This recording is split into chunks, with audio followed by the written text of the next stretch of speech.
तर नमस्कार मंडळी, कशा आहात?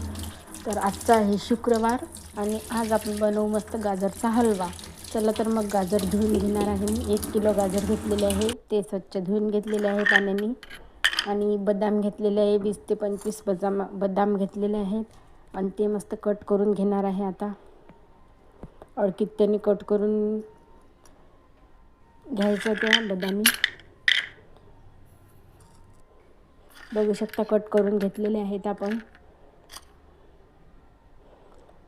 आणि सर्वजण जसा व्हिडिओ बनवतात तसा मी बनवायचा प्रयत्न केला. मला तर काही जमलं नाही. शेवटी आपलं साधंसुधं चालू केलं.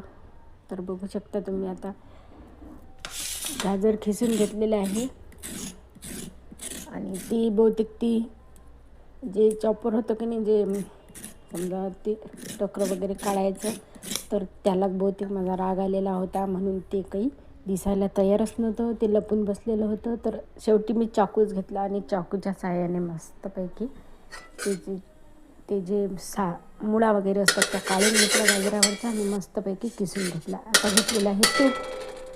तर 2 चमचे तूप घेतलेलं आहे. बघू शकता मी किती घेतलेलं आहे ते.